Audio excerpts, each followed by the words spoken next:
The time is 8:52 a.m., October 14th, 2025. The air above the South China Sea, near Sandy Cay, is thick with tropical heat and a deceptive calm. Aboard the USS Dewey, a destroyer built for the next generation of naval warfare, the peace shatters in a single silent instant. The radar screen in the Combat Information Center, the heart of the ship, blossoms with contacts. Not just one or two, but a tight, deliberate cluster. Fast, silent, edging across the geopolitical boundary line. Alarms are not a suggestion. They are a hammer. Red warning lights wash the passageways, turning every sailor's face into a mask of urgency. This is not a drill. Hatches slam shut, sealing the vessel into a steel fortress. The deck begins to hum, not with a machine's drone, but with contained power. Off the port bow, the USS Ralph Johnson responds instantly, slicing through the waves to form a defiant V-shaped intercept. Ahead, 5 Chinese hulls hold an unnerving, knife-straight line. Among them, the destroyers Nanning 160 and Hefei 174, the frigates Luzhou 573 and Chuanzhou 574, and the massive Coast Guard cutter, Haijing 5304. Target locked, the combat system whispers. Divided by just the width of a screen, one blip, AP-8A Poseidon patrol aircraft, checks in overhead, pushing updated bearings. On the edge of the conflict, a Philippine cutter, the BRP Teresa Magbanua, holds station. Her crew's radio voice is clipped, tight.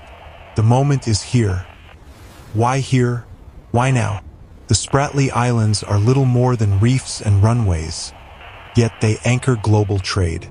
This blue highway carries over a third of the world's shipping, tankers and cargo vessels that tie store shelves and power bills back home to the open sea.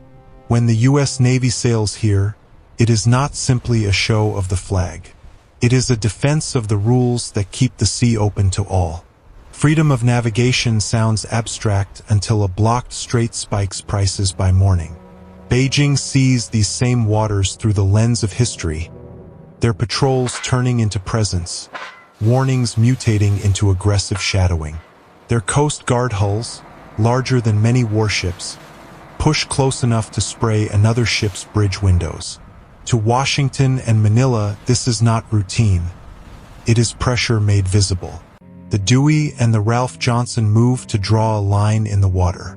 We do not seek a fight, but we will not sail around your claims, either. In this crowded, hypersensitive sea, the wrong word or the wrong turn twists instantly into headlines and treaties.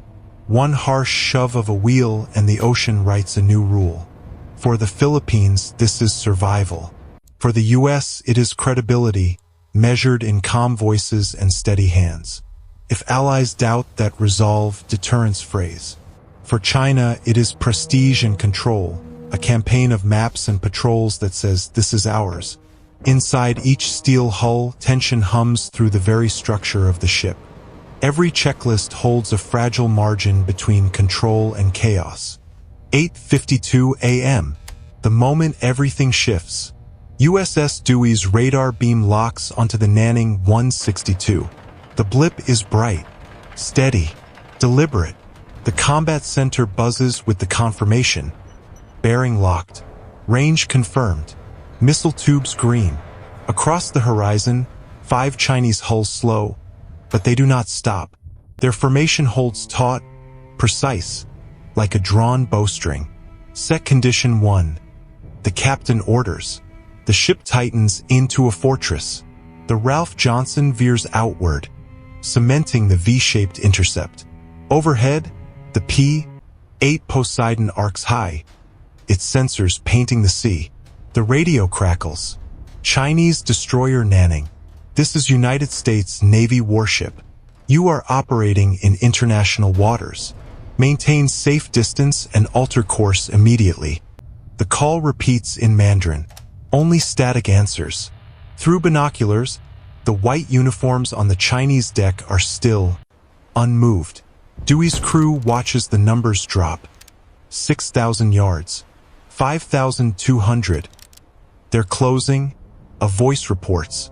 Weapons remain cold. This is a contest of nerve, each side waiting for the other to blink. The Dewey slides half a mile north, placing herself directly between the Chinese line and the Philippine cutter. A small move, but a symbolic steel wall across blue water. Then, at 4,000 yards, the Nanning's engines flare, turning west. The others follow. The knife-straight lines dissolve into gray foam. No shots, no hits, just distance widening again across the South China Sea. Hold position, the captain orders.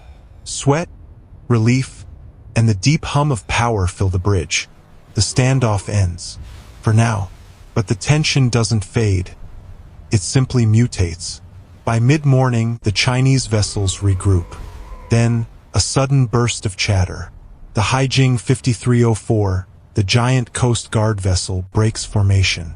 It turns, a gleaming white hull with the words China Coast Guard painted large and defiant, and heads straight for the Philippine ship, Teresa Magbanua. Target altering course directly toward the Filipinos. A voice reports. The captain's jaw tightens. He knows the script. Within minutes, the Haijing closes to within 200 meters. A plume erupts. A high-pressure water jet slams against the Magbanua's stern, ripping paint and antenna. The smaller vessel jolts. Her crew shouts as the torrent rains across the deck. "They're hitting us with water cannons." The frantic call comes. The USS Ralph Johnson moves closer, engines straining. The order from Dewey is simple. Hold position. Protect the ally. The American ships turn broadside, showing their full radar arrays. It is not a weapon, but it is a signal. "We see you." The P-8 Poseidon circles tighter, relaying video feed to Indo-Pacific Command. Every frame will be analyzed in Washington by nightfall. The Haijing's cannons cut off. The vessel drifts, almost taunting, before swinging away. But the damage is done. The Philippine ship trails salt and smoke, her flag still flying. The enemy didn't retreat. They adapted. They're testing thresholds, the captain murmurs. Finding what we won't cross. The sea grows calm again, but the calm lies. Satellite images show movement from Mischief Reef, a Chinese outpost bristling with radar. Minutes later, the still air above the Spratlys fills with small, fast-moving dots. They've launched drones. Tiny echoes scatter across the screens aboard the USS Dewey. These are not clumsy hobby drones. They are sleek, low-flying scouts built to test reaction time and blind sensors. Each carries cameras, jammers, and perhaps worse, unknown drones inbound. Range 12 miles. The tactical officer calls. "Keep tracking." The captain orders. "Do not engage unless hostile intent confirmed." The crew knows the risk. One wrong shot, and escalation writes itself.